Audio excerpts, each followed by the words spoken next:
se cumplen 25 años de la publicación de Los Detectives Salvajes, que lo traje, de Roberto Bolaño. Entonces es uno de mis temas. Yo siempre últimamente he estado investigando a Gabriela Mistral, pero creo que debo retomar el nombrar a Roberto Bolaño porque es un tremendo referente, no solo nacional sino internacional, y se cumplen 25 años de este libro maravilloso. Entonces quiero compartir lo que fue mi investigación referida a este escritor. Dale, Cami, forma breve, antes de entrar en eso, ¿quién es Roberto Bolaño? ¿Cuál es la importancia de Roberto Bolaño? ¿Quién es Roberto Bolaño? Es una de las preguntas más difíciles que se puede hacer. Bueno, Roberto Bolaño es un escritor, contextualizando, ¿no? Así para quien no lo conoce mucho, Roberto Bolaño es un escritor chileno, pero en realidad más que chileno yo le digo que es un escritor tripartito, porque nació en Chile, tuvo su infancia en Chile, su juventud en México y su madurez en España, donde muere a los 50 años. Entonces, ¿quién es Roberto Bolaño? Yo creo que Roberto Bolaño, además de todo lo que él es como ser humano, Roberto Bolaño es su literatura. Para mí, siendo es uno de mis escritores predilectos, entonces creo que Roberto Bolaño logró trascender junto con su obra, y por ser novela policial, digamos que principalmente, nos deja convertidos a nosotros en detectives. Así como dice la novela Detectives Salvajes, nos volvemos detectives nosotros, buscando algo que no tenemos idea qué es. Entonces es súper interesante. Quería ahondar en eso de Bolaño, está muy cerca del concepto o lo que significa trascender. Sí, porque él, hasta Bolaño no había aparecido una figura tan relevante en la literatura latinoamericana después del boom, ¿cierto? Entonces, él fue un escritor primero, pasó muchas necesidades, trabajó en muchas cosas, en España, ¿no? En Barcelona, después donde vivió en Blanes, pero él logró escribir hasta cuando estaba a punto de morir. Entonces eso logró entregar, yo creo, el máximo de creación literaria que tenía dentro de él, y con eso logra trascender, porque además aún ahora hay estudios en donde tratan de desentrañar un poco las pistas que nos fue dejando en una obra y otra. Entonces, cuando un libro, además de ser 1000 veces reinterpretado, nos dice que la persona trasciende porque uno sigue, digamos que, comunicándose con él.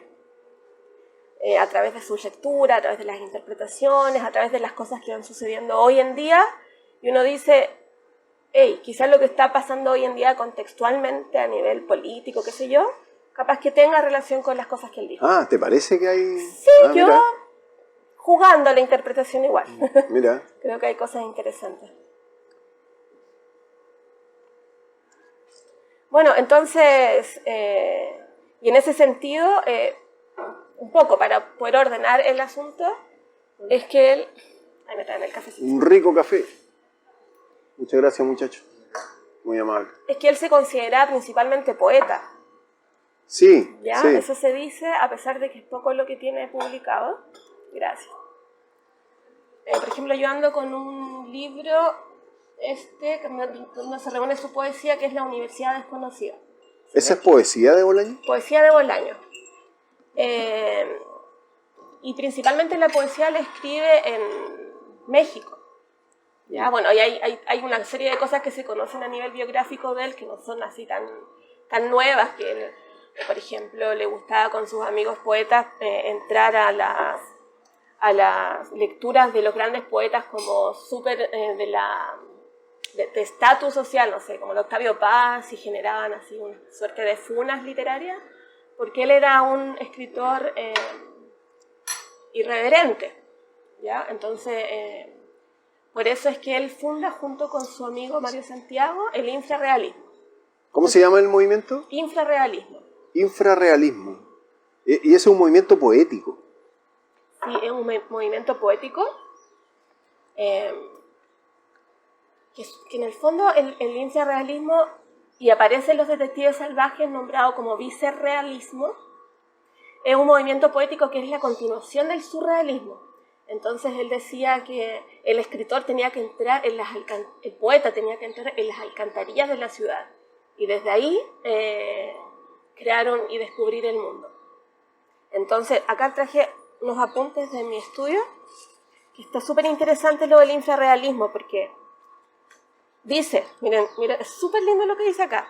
Decían los infrarrealistas en alguno de sus textos: para ser infrarrealista hay que vivir en donde lo extraordinario sucede cotidianamente.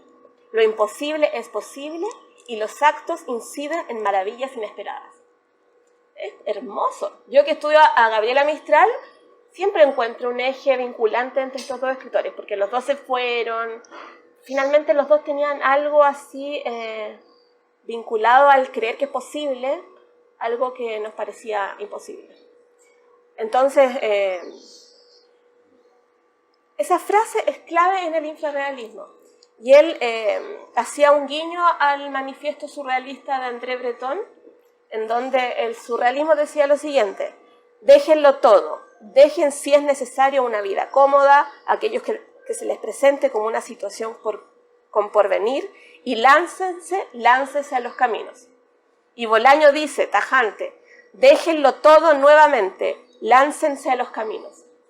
¿Y Bolaño es el creador del grupo o es Sí, un componente más? el creador con Mario Santiago, que era su mejor amigo poeta, con quien él después son sus referentes de como personaje en Detective Salvaje, en donde está Arturo Velano representando a él mismo y a Ulises Lima. Entonces ellos dos crean este movimiento y es súper clave porque él hasta México escribe poesía, ¿ya? Y luego él se va a Barcelona y resulta que ahí en Barcelona él empieza a escribir, de hecho en el camping donde trabajó, que se llama Camping Estrella del Mar, que trabajó como guardaparque, ahí él escribió un libro que le puso al principio Gente que se aleja, que es el libro que yo estudié, que es mi objeto de estudio de tesis, digamos.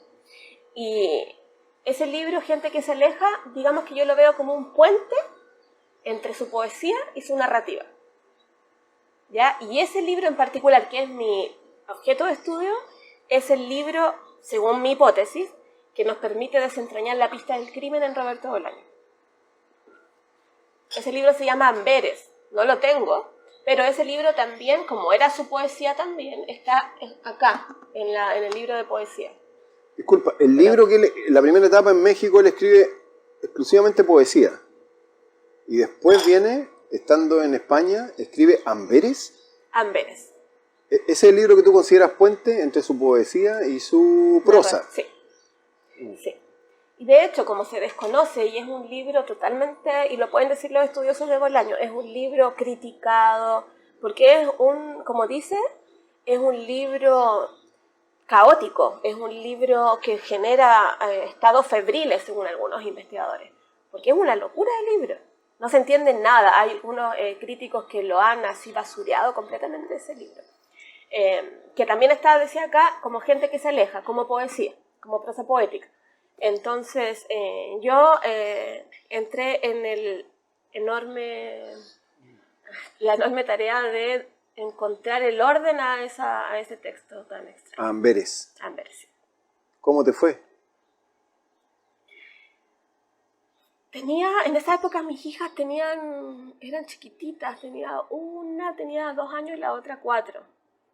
Y me acuerdo que desarmé el libro y lo pegué en todas las paredes de la pieza para poder entenderlo, porque Amberes es una novela que según yo también se dice, pero me detuve a explicar como una novela rizomática. ¿A qué se refiere esto? Hay una teoría de la teoría del caos que dice que la teoría del rizoma. Entonces no hay una linealidad. Nosotros estamos acostumbrados a las novelas, ya las más básicas, una historia lineal, ¿cierto?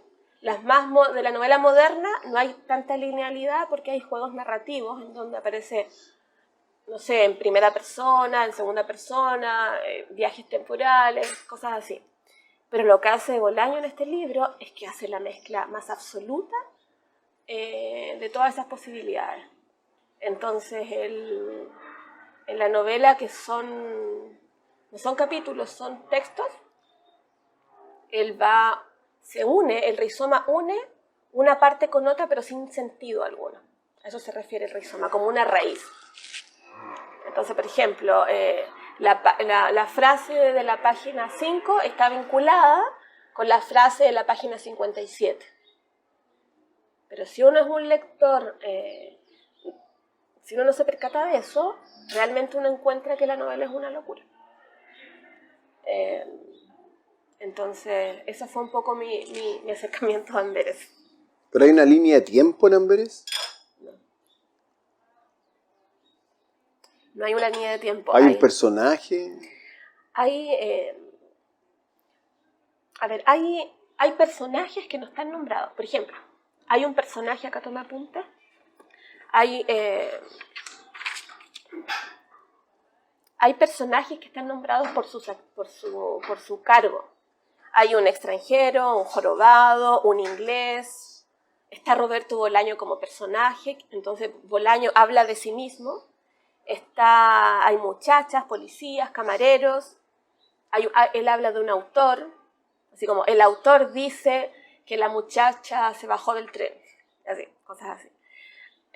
Entonces, uno lee el texto y acá yo creo que la mejor forma de explicar eso es leyendo algo de Amberes. Entonces, ¿de qué se trata? En la novela hay un crimen, ¿ok? Pero la trama, digamos. La trama, claro, que encontrar la trama es una locura también, pero en la novela hay un crimen. Y en alguna parte señala de que siempre hay un personaje que el autor desconoce. Y ahí uno dice, dedicándose uno a la literatura y a escribir, en una maravilla. Como siempre hay un personaje que el autor desconoce. Entonces él juega con ese personaje que está ausente. Y es una característica de la narrativa de Bolaño, que él juega con personajes que aparecen y desaparecen. Eso es como un tópico ese viaje, digamos. Pero acá lo lleva a un extremo así, pero impresionante. Un dato súper interesante. Una de las características más conocidas de los lectores de Bolaño es que en la novela Los Detectives Salvajes, él hace... El foco central tiene que ver con un poema realizado por la poeta que los poetas buscan en la trama. No sé si es necesario que cuente un poquito. Sí. Pero, disculpe, me estabas contando de Amberes, sí. Y ahora pasamos a Los Detectives Salvajes. Claro, es súper, porque yo estaba recién, en esta semana, estos días, hoy día mismo, reordenando los apuntes para la conversación que vamos a tener. Y claro, Bolaño, él dice que nadie, ¿cómo es la frase que dice? Para entender su narrativa hay que leer su narrativa completa. O sea, el que no lea su narrativa completa no tiene la llave de su literatura.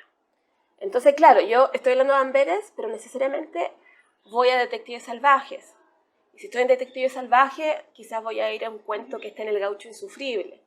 Porque lo que él hace, él nos deja pistas en todos sus libros. Entonces hay una intertextualidad entre estos textos que él escribe. Entonces, para entender un libro hay que leer todos.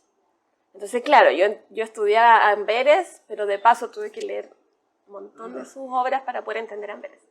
Pero cuando tú entras a Amberes, ¿de alguna manera sientes la necesidad o esto es explícito de ir en busca de los detectives salvajes? Que yo ya había leído Los Detectives. Ya había leído Los Detectives Salvajes años atrás, así como decidí estudiar Amberes porque amaba a Roberto Bolaño. O sea, si uno está leyendo Amberes, para poder ir a Los Detectives Salvajes tienes que saber que existen, porque si no, no podría... Es que llegar a Amberes yo creo que es bien difícil, porque es una novela que creo que tiene quizás una edición, perdón si me equivoco, pero no es tan popular. De hecho, es muy poco conocida, porque es una novela rara, no es una novela para sentarse en el jardín a leer ahí tomando solcito. Y entre Amberes y Detectives Salvajes, ¿cuántas publicaciones hay? ¿Cuánto tiempo? ¿Tienes ese dato? Es que es uno de los mejores datos, ¿sabes? Porque, mira, Roberto Bolaño escribe Amberes cuando llega a España, ¿ya? Y él nunca lo publica, porque él sabía que si lo llevaba a alguna editorial, le iban a tirar el libro por la cabeza, dice Roberto. Porque realmente es una novela rarísima. Y si alguien está en este minuto así como interesado en profundizar eso, lea Amberes, está hasta online el libro. Uno pone Amberes PDF Roberto Bolaño y aparece. Entonces uno puede darse cuenta ahí que realmente es una novela que no la habrían publicado. Luego él tenía un convenio con Anagrama de publicar un libro al año, algo así.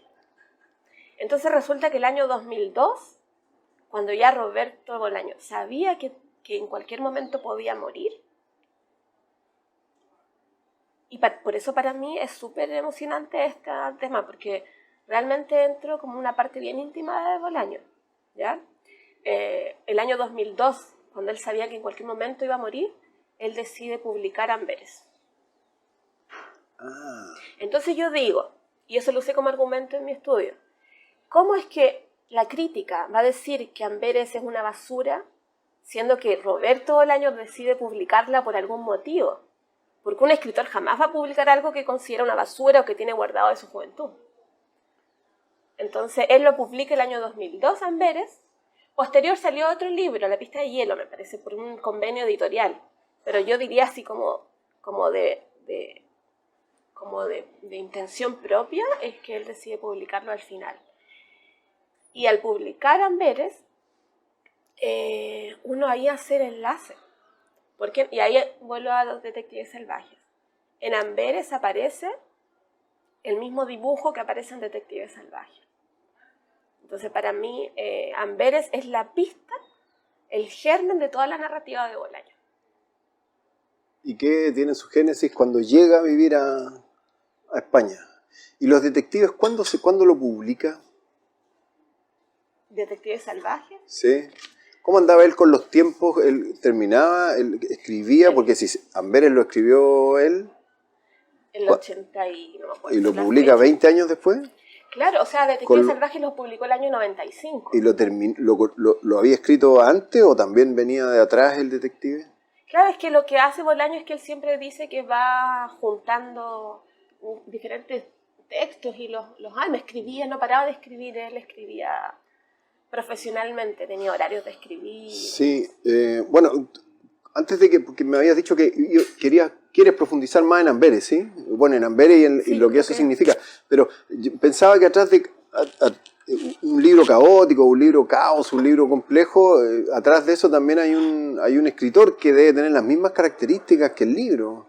¿Era Bolaño así o la inminencia de o la presencia de su enfermedad que iba aumentando lo va volviendo a él confuso y caótico? ¿Hay algo de eso? No, él era uno de los mejores intelectuales. Todos los que hablan de él se podía sentar a conversar y lo que más le gustaba era contradecir al otro. Y cuando lograba contradecirlo, se cambiaba de postura y contradecía. Y así le gustaban mucho los juegos discursivos. Entonces, o robaba la realidad. Por ejemplo, él podía conversar con todas las personas y sacaba de ahí como la información. Entonces era como un clásico, una cosa muy conocida de su biografía. Con la señora que vende las frutas, con el caballero de la micro, con no sé quién. Así, hablaba con toda la gente y él absorbía mucho ese conocimiento. Pero en su vida estaba presente la confusión que tú me dices que estarían, sobre todo en Amberes. A ver, yo creo que de cierto modo sí, porque Bolaño de cierto modo hay una errancia que él manifiesta en ese texto, que en el fondo es la característica de Amberes. Fíjate, Amberes, la novela no transcurre en Amberes. Entonces uno dice, ¿por qué se llama Amberes? De hecho, se nombra Amberes 2 veces. Entonces, de cierto modo, Amberes es como el destino. Y la novela es el texto como una especie de ruta. Entonces, él habla en Amberes de viajeros, de tren, de cosas que tienen que ver con desplazamientos. Entonces, yo creo que en este caso, él se sentía como ese viajero errante.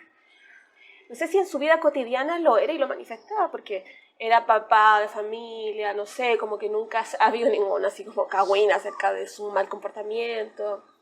Tomaba café, té con leche y escribía, solo escribía y leía y fumaba un montón. Entonces él estaba abocado a escribir.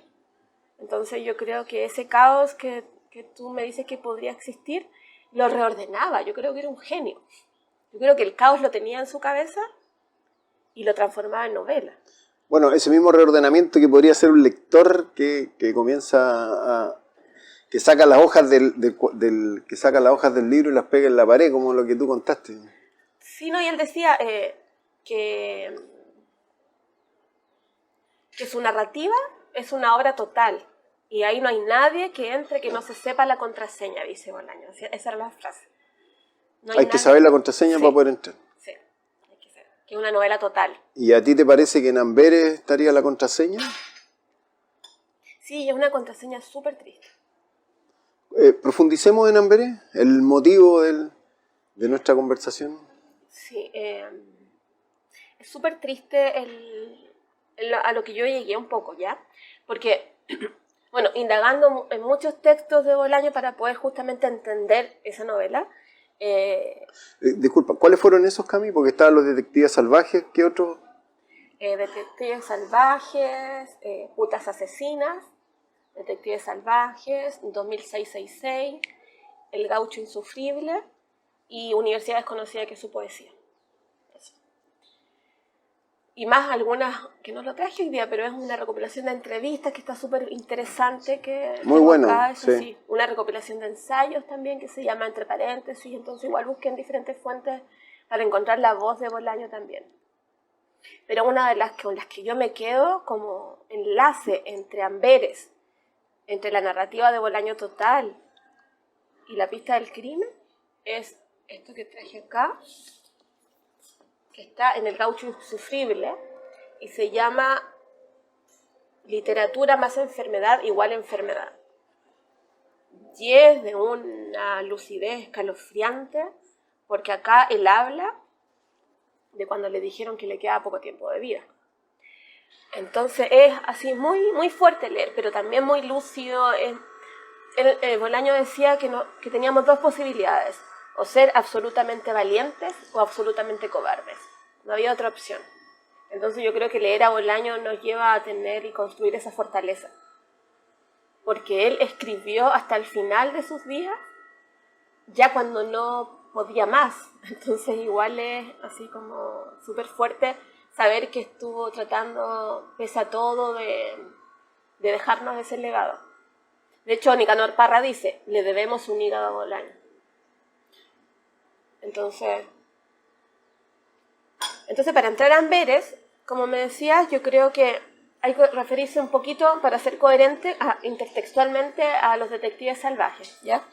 En el caso de los detectives salvajes es una historia súper simple. Tiene que ver con dos poetas que andan buscando a Cesarea Tinajero, que ella es la poeta del vicerrealismo, que sería el infrarrealismo. Entonces ellos la andan buscando, esa es la trama principal. La buscan ahí en México. Entonces, en la UNAM, ¿sí? Claro. La buscan en México, y para buscarla ellos empiezan a entrevistar a diferentes personas.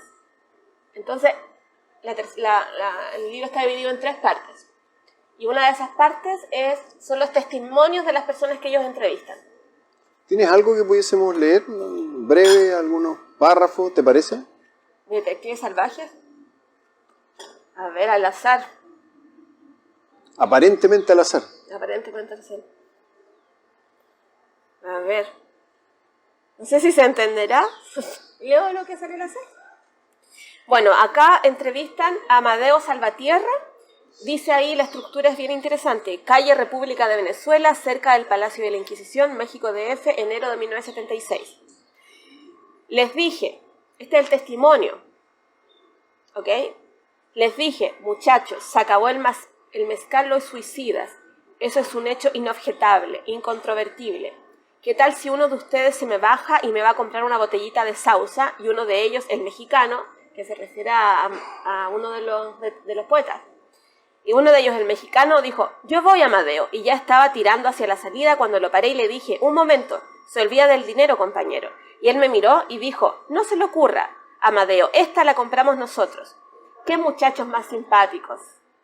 Le di algunas instrucciones antes de que se fuera, eso sí, le dije que tirara por Venezuela hasta Brasil y que allí doblara a mano derecha y subiera hasta la calle Honduras, hasta la plaza de Santa Catarina, en donde tenía que girar a mano izquierda hasta Chile y luego otra vez mano derecha y subir con quien va al mercado de la Lagunilla. Ahí en el fondo los testimonios se habla de esos dos poetas que andaban buscando a... ¿Amadeo sería Bolaño? No, no, Amadeo es una persona que entrevista a Arturo Belano. A ver, son dos poetas, que sería Arturo Belano con Ulises Lima, y andan ellos entrevistando a personas. Entonces después, lo que escribe Bolaño es el testimonio de las... ¿Pero Bolaño sería uno de esos personajes? Arturo Belano. Bolaño sería Arturo Belano, que es de los poetas que andan buscando a la... ¿Y el otro? El otro sería Mario Santiago. Que es su mejor amigo. Fallece también, ¿no? Sí. Entonces, lo simpático es que cuando están buscando a la poeta, que sería la precursora de ese movimiento, y ellos buscaban porque era la génesis del movimiento al que ellos se adscribieron,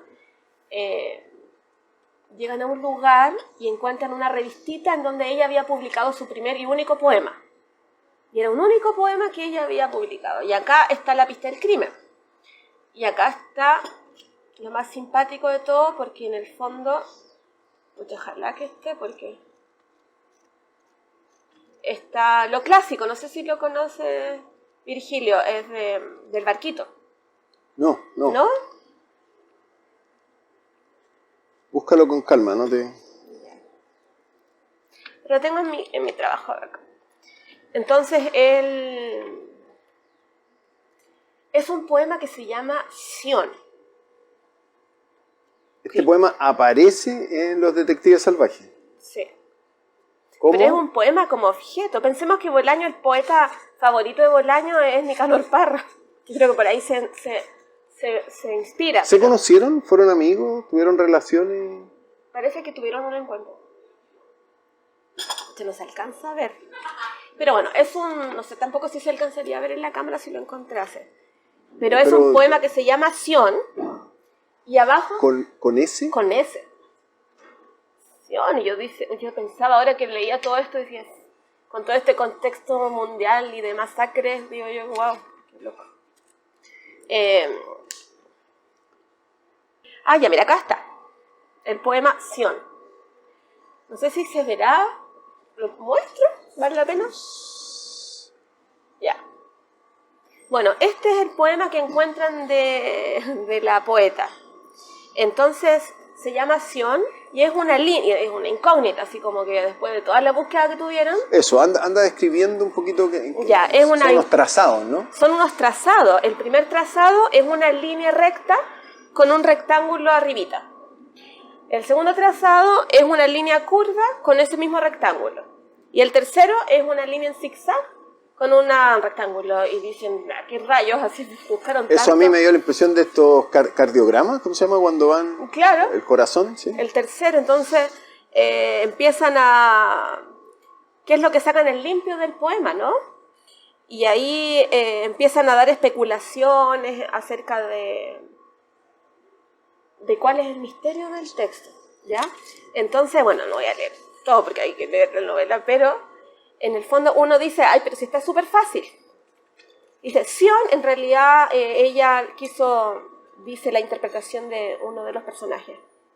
Sion en realidad significa navegación. Y en las líneas, si le hacemos un triangulito al rectángulo, es un barquito. Y el otro dice, bueno, también puede ser una camilla o un ataúd. Ahí están las cositas.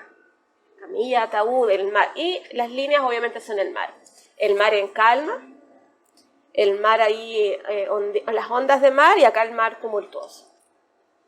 Entonces, esto es como uno de los principales imágenes de la narrativa de Bolaño, ¿ya? Porque acá se encierra todo. Esta imagen aparece en Amberes.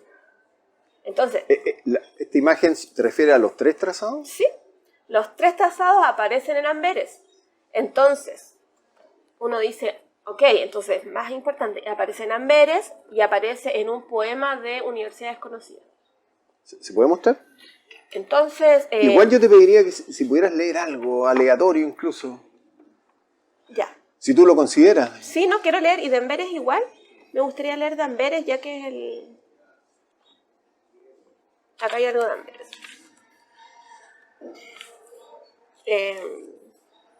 ¿Pero esos trazados que mostraste aparecen en Amberes? Sí. Aparece en Amberes el dibujito del barquito. Entonces, finalmente, el dibujo que él incorpora en Los Detectives Salvajes del año 95, él ya lo había hecho antes. Entonces, el tema de los barcos finalmente fue mi objeto de estudio. Acá está. Y aparece, porque yo lo que entiendo es que, lo que estoy entendiendo es que están los trazados y hay un poema, hay un... No, ese es el poema. No hay nada escrito.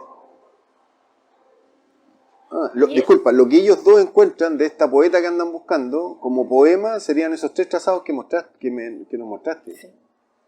Ah. O sea, la narrativa de Bolaño está llena de acertijos. De hecho, el final es un acertijo. Nivaldo Acero, un investigador de Bolaño, hace poco creo que estaba presentando un libro llamado con el nombre de uno de los acertijos. Entonces... Disculpa, ¿y en Amberes también se presenta como un poema la imagen? No, ¿leo ese? En Amberes, el capítulo, porque en Amberes no están como con títulos los textos. En Amberes, donde aparece ese mismo dibujo, que después va a ser un poema, es así. Dice, fotos de la playa de Castelldefels, fotos del camping, el mar contaminado, Mediterráneo, septiembre en Cataluña, solo, el ojo de la cenit. Luego aparece esta imagen. En este caso está un recuadro con la línea, otro recuadro con la curva y otro recuadro con el cosito, con zigzag. Y después aparece una foto grande donde están los barquitos. El barquito en línea, después el barquito ahí y después el barquito así. Luego dice, la línea recta me producía calma. La línea curva me inquietaba. Presentía el peligro, pero me gustaba la suavidad, subir y bajar. La última línea era la crispación. Me dolía el pene, el vientre, etc. Entonces, es súper interesante el asunto del... Entonces, tenemos el barquito, tenemos que en Detective Salvaje habla que fuera así como una camilla, como un ataúd, y si uno se remonta al simbolismo del barco y el simbolismo del mar, el barco es el símbolo del viaje hacia la muerte. Entonces la barca, ¿no? El barco en donde va Ra para llevar las almas al más allá. Entonces, y el mar, así como en algún momento lo hablamos con Gabriela acerca del, cuando ella decía llévenme al mar, el mar es la matriz, es la muerte, como símbolo de que ahí nace la vida, ¿no? Volver al mar es como volver a la matriz, a la muerte. Entonces, cuando Bolaño habla de eso, en el fondo está hablando de la vida misma, ¿no? Puede ser las épocas de la vida. Entonces, gracias a que Bolaño hace esta cosa de intertextualidad, uno puede proponer una suerte de hipótesis, pero si una hipótesis posible, pero si uno lee más cosas, uno empieza a encontrar más pistas. Entonces, ¿cuál es la pista que está finalmente después? En lo que yo decía recién del Gaucho Insufrible, que fue el texto donde habla de la enfermedad. Y en ese texto, él habla de los viajes y habla del barco. Entonces, él hace alusión a una frase de Cicerón, de Pompeyo el Grande, que dice, vivir no es necesario, navegar sí. Y en este libro, él nos da la indicación de que finalmente el viaje en barco es una de las características de la sociedad, digamos, y que el siglo XX es el viaje tumultuoso que va directamente hacia la muerte. Entonces habla de Baudelaire, del poema del viaje. Dice, de Baudelaire es este poema, ¿ya? Dice, un buen día partimos, la cabeza incendiada, repleto el corazón de rabia y amargura, para continuar dar las olas meciendo nuestro infinito sobre lo finito del mar. Pero los viajeros solo parten por partir, corazones a globos semejantes a su fatalidad, jamás ellos esquivan, y gritan, adelante, sin saber por qué. Asombrosos viajeros, cuántas nobles historias leemos en vuestros ojos profundos como la mar. Mostradnos los estuches de tan ricas memorias. Entonces, en el fondo, él habla del viaje, habla de Ulises, habla del tópico del viaje de Ulises. Entonces, él dice, en este texto, que en sus propias palabras, dice, el viaje, a propósito del poema Baudelaire, el viaje, todo el poema, es como un barco o una tumultuosa caravana que se dirige directamente hacia el abismo. Pero el viajero, lo intuimos en su asco, en su desesperación, en su desprecio, quiere salvarse. Lo que finalmente encuentra como Ulises, como el tipo que viaja en una camilla y confunde el cielo raso con el abismo, es su propia imagen. Saber amargo aquel que se obtiene del viaje, monótono y pequeño. El mundo, hoy día, ayer, mañana, en todo el tiempo, nos lanza nuestra imagen, en desiertos de tedio, un oasis de horror. Entonces, es súper inquietante porque Bolaño, cuando está narrando este texto, que yo lo recomiendo, que se llama Literatura más enfermedad igual enfermedad, él habla de que en un momento en la consulta, cuando le dicen que ya le queda poco de vida, entra al ascensor con una doctora, y en el ascensor hay una camilla, y él habla de la camilla. Está su concepto de muerte de la camilla, entonces finalmente al final de sus días aparecen los símbolos que él mismo también puso en su novelística. Entonces yo pienso que en el fondo todas las pistas que él va juntando en su novela y en su novelística, nos hablan de la propia muerte que va a ocurrir. ¿Aparecería la camilla en los trazados entonces? Sí, aparece la camilla como un ataúd, que también se refieren a eso, ¿no? Como un barco. Como un barco, como el barco de la muerte, y es todo lo que él va diciendo. Entonces,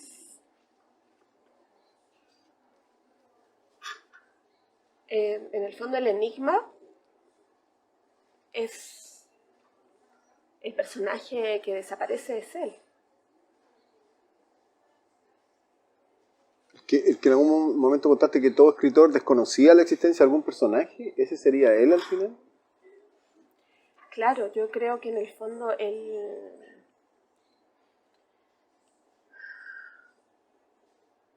Claro, en el fondo el crimen era el crimen de él mismo. La pista del crimen. En toda novela policial hay un crimen, ¿no? Entonces, pero no se sabe cuál es el crimen. Entonces, es más enigmático todavía. Entonces yo me atrevería a decir que el crimen es el crimen de Roberto Bolaño. La muerte de Roberto Bolaño es el crimen. Y lo que él hace en su narrativa son las pistas para entender después su propia muerte, que es lo que hace al final cuando él escribe ese texto acerca de la enfermedad. Él se refiere a todo el simbolismo del barco. Lo que yo dije del mar, el simbolismo del mar, el simbolismo del barco y de la muerte, él lo dice el año 2002. Entonces él, en el fondo, dice la pista, por acá,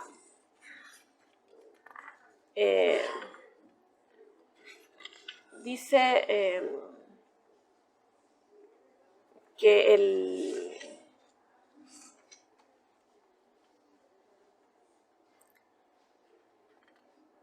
él dice, por ejemplo, el viaje accidentado del siglo XXI, el viaje enfermo en la camilla.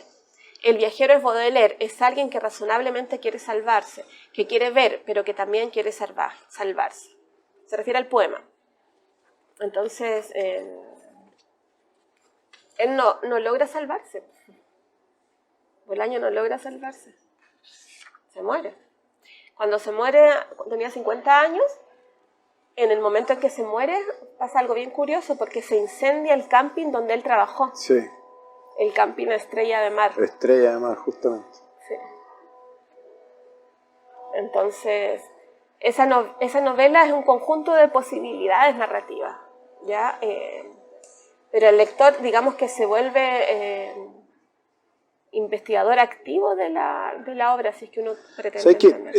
Eso te quería ya plantear, porque hasta el momento sigue todo confuso, digamos.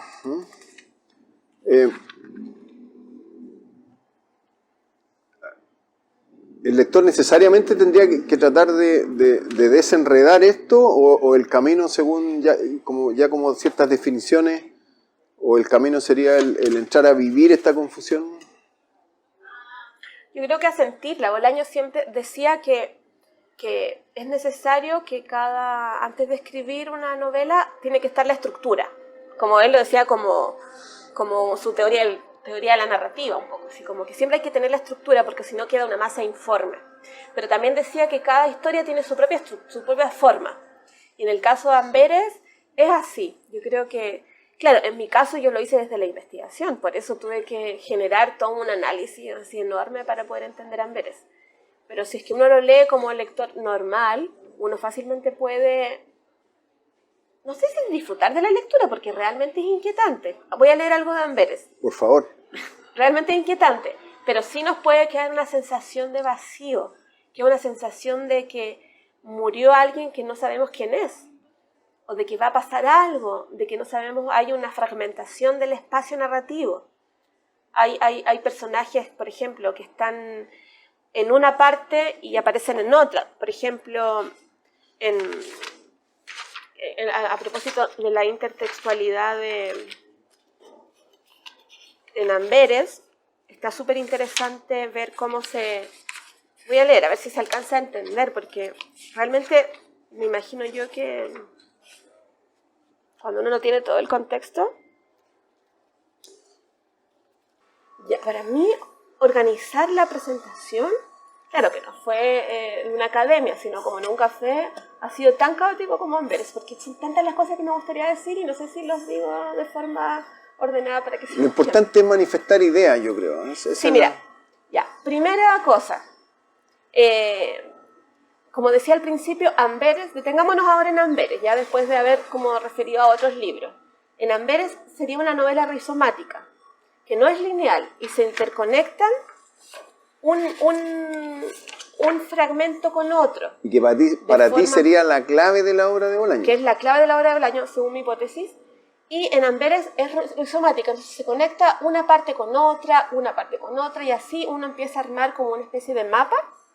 Dentro de la misma Amberes, y además Amberes se conecta de esa forma con otros libros de Bolaño. Sí, entonces es como bastantes líneas de interconexión. Para graficar eso voy a leer algo de la misma novela Amberes, pero algunos párrafos nomás, ¿ya? Chiquitito. Dice, cuando habla, esto es referido a una judía, a un bar, son con palabras claves que se interconectan, digo. Una judía, un bar, historias tristes, una frase, no temas, y tos. Esto es como un acertijo, sí fue muy divertido igual. Dice, en el capítulo 13, le dije a mi amiga judía que era muy triste estar en un bar escuchando historias sórdidas. Estas son las historias tristes que puedo contarte. ¿Ya? Capítulo 32. Debajo de la gabardina no hay nada. Tal vez un ligero aire de jorobadito inmovilizado en la contemplación de la judía. Capítulo 35. Comillas. En su mirada no existe el jorobadito, ni la judía, ni el traidor. Es como un cuerpo, ¿no? Capítulo 16. Entra en un bar. Había un bar antes, no sé si estaba hablando con la judía en un bar. Entonces acá aparece otro narrador que dice, entra en un bar y se acomoda en la barra como si sintiera escozor en todo el cuerpo. 46. No temas, aunque solo pueda contarte estas historias tristes. No sé si recuerdan que recién que estaba hablando de las historias tristes. Aunque pueda contarte estas historias tristes, no temas. Capítulo 12. Nuestras historias son muy tristes, sargento, no intente comprenderlas. Capítulo 27. Esta es la última frase. Hubo una vez una palabra, comillas, está en comillas. Hubo una vez una palabra, paréntesis, toses. Es como que fuera una película. Comillas, una palabra para designar todo esto. Punto suspensivo. Comillas, ahora solo puedo decir no temas.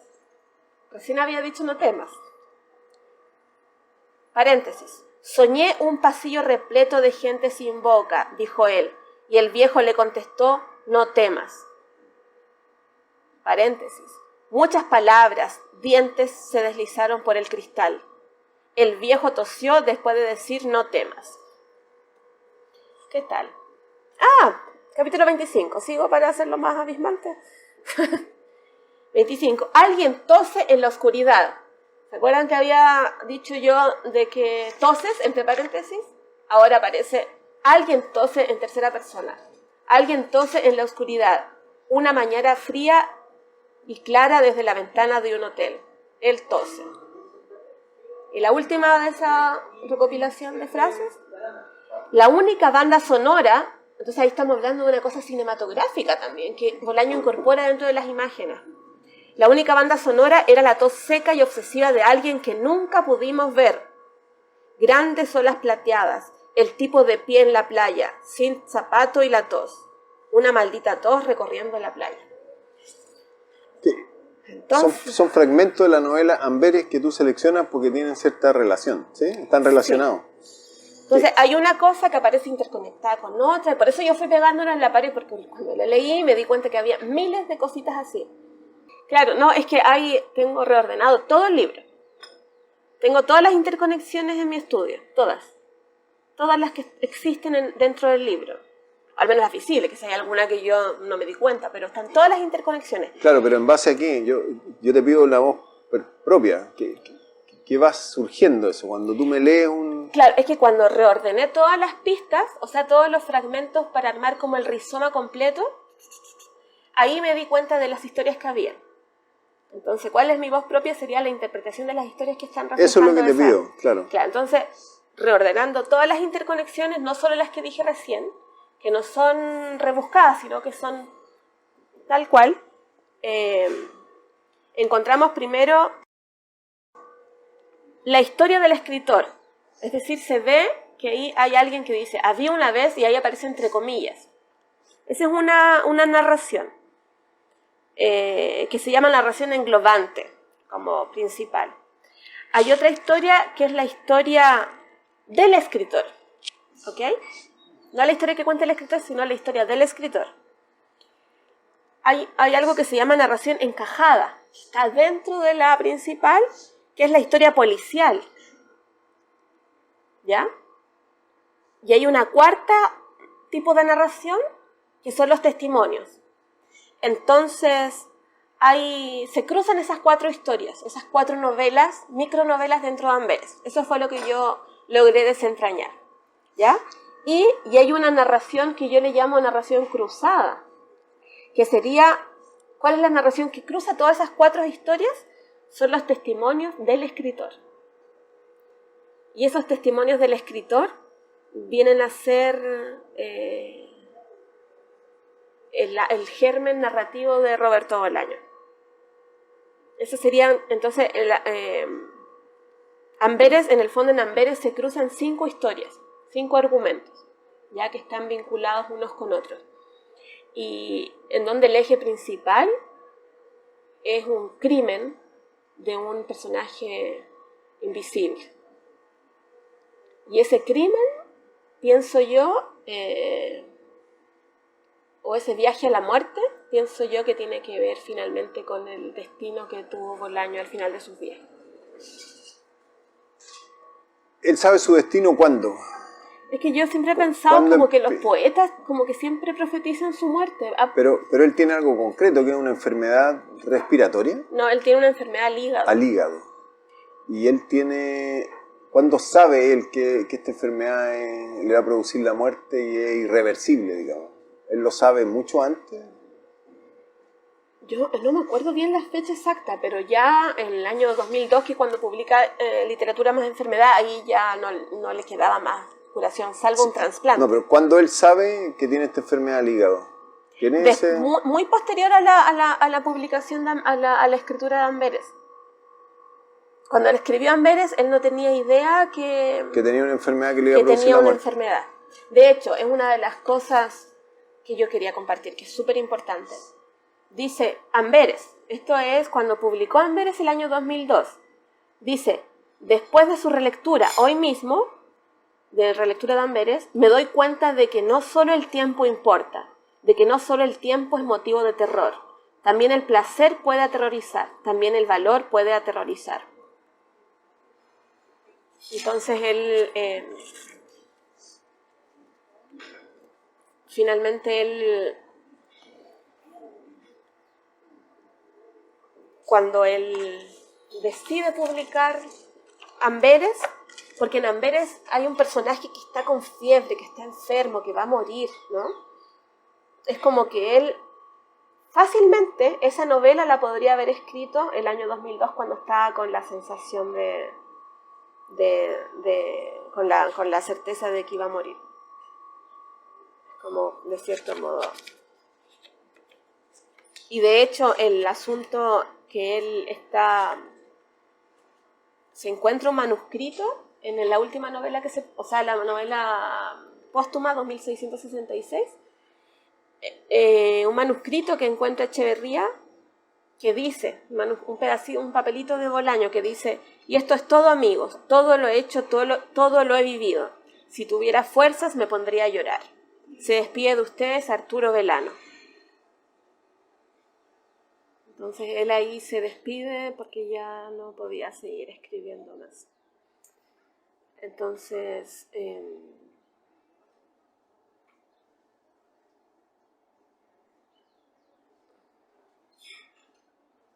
yo creo que Amberes nos deja una pista porque está el concepto del barco, el viaje a la muerte, y que está finalmente en su obra, como Los Detectives Salvajes. No sé si me queda claro lo que trato de exponer. Conclusiones, ¿qué conclusiones tomarías? ¿Qué conclusiones te surgen de esta charla que nos has dado, de esta conversación que nos has entregado?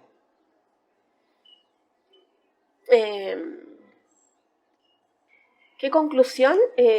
Yo creo que se puede... Reflexión. Claro. Yo creo que principalmente la reflexión en torno a Bolaño tiene que ver con, por un lado, lejos de lo narrativo, con esa gallardía con la vida, ¿no? Como la valentía, así como aquello que él decía que o somos valientes o somos cobardes, no nos queda otra. Yo creo que eso queda a mí como reflexión. Eso por un lado. Y con respecto a la literatura, creo que tú me preguntabas recién qué lo hace un genio, ¿no? ¿Qué es lo que hace que yo diga que Amberes es una tremenda obra? Es porque finalmente él anticipa y logra generar un hilo conductor entre esa novela que es como el puente entre su poesía y su narrativa, con sus posteriores obras. O sea, él nunca pierde el hilo. Él siempre va haciendo referencia a una cosa y otra. Entonces, pero lo que él desconocía, finalmente, Bolaño, él también desconocía cuál era la pista del crimen. Él desconocía eso, a eso es lo que yo voy. Por eso lo buscaba en sus mismos textos. Entonces creo que el crimen era su muerte.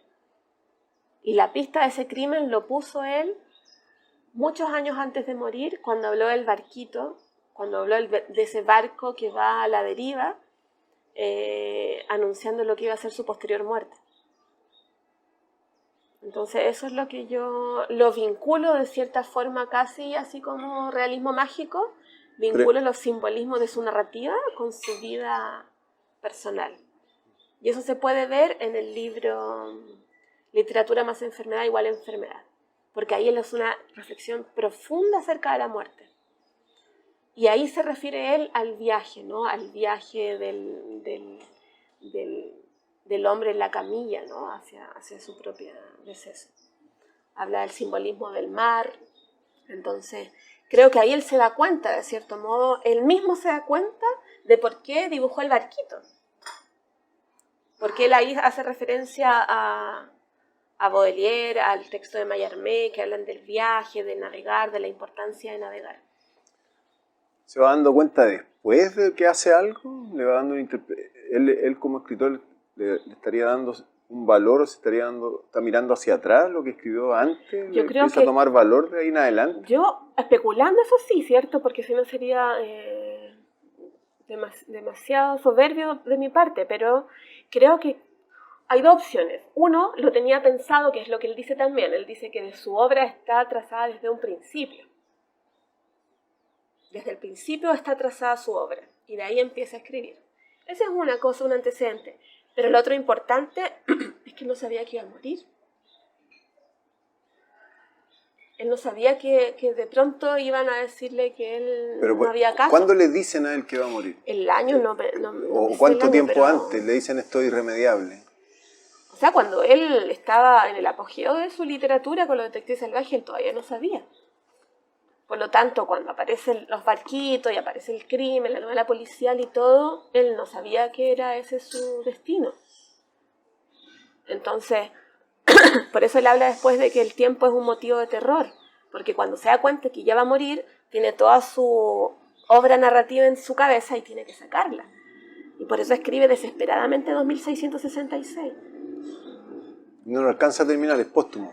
Es póstumo, de hecho. Entonces, yo pienso que, claro, él tenía preparada toda esa estructura, las interconexiones, intertextualidades entre una novela y otra, todo eso. Pero yo creo que así como a todos nos sorprenden los símbolos que aparecen en la vida, entonces yo creo que cuando está en la consulta, entra al ascensor y hay una camilla y le han dicho que va a morir, aparece la camilla que él mismo había dibujado, en donde estaba en el mar, en este caso tumultuoso. De hecho, en ese relato, relato aparece, él dice que cuando le dicen que va a morir, él de pronto a todas las personas las ve gateando. Entonces, tumultuoso. Es como que ya él está en esa camilla en zigzag, ¿no?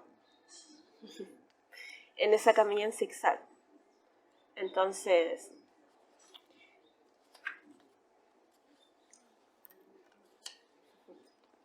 sí, no está bien. Entonces, él dice finalmente que lo único que queda es viajar. Esa es su, finalmente, reflexión, es viajar. Vivir no es necesario, navegar sí. Entonces eso lo dice el 2002, cuando está a punto de morir, y ahí uno enlaza todo, ¿no? Así como cuando aparece una pista y dice, ¿cómo se llama? La huella del delito. Aparece ahí el símbolo del barco, entonces ahí uno puede entender. Entonces súper clave Amberes como germen y literatura más enfermedad igual enfermedad como cierre. Entonces él ahí están como las dos murallas que contienen, digamos, toda su obra. ¿Y me puedes reforzar el concepto de viaje? El concepto de viaje como la manera de vivir. La frase en latín dice, vivir no es necesario, navegar sí. ¿Y navegar necesariamente relacionado con el viaje, con el movimiento? Con el viaje, con el movimiento, con la trascendencia. Navegar para trascender. Porque ahí es como que uno se entrega, ¿no? Se entrega a la totalidad. De hecho, es un aspecto súper importante. El barco como símbolo lo estudia Foucault y se llama heterotopía. Las heterotopías son lugares sin lugar, lugares en tránsito. En donde, por ejemplo, lugares en tránsito en donde uno pasa un ratito y se va. Como los terminales, las estaciones de trenes, etc. Entonces el barco es la heterotopía por excelencia, dice Foucault. Porque es un lugar sin lugar, ¿no? No tiene tierra. Entonces ahí está el tema del desarraigo. Entonces ahí Bolaño en el fondo está en ese barco, porque también es un exiliado, también está ahí como sin tierra, a pesar de que él en realidad poco es lo que le importa eso, digamos, ¿no? Porque él se cree como alguien más internacional. Pero el símbolo del barco es un lugar sin lugar. Oye, yo quiero ya terminar, agradecer, Camila, te pasaste. Me encantaría que la próxima vez que nos juntemos habláramos de la última, la novela póstuma de Bolaño, 2666. Y quería recomendar, hay una canción de Alan Parsons que se llama Day and Numbers, me parece que es el nombre, que habla mucho de lo que hemos hablado hoy día, que son los viajes, el movimiento constante. Te agradezco enormemente, Camila, que estés muy bien. Muchas gracias por la invitación. Un gran abrazo. Gracias.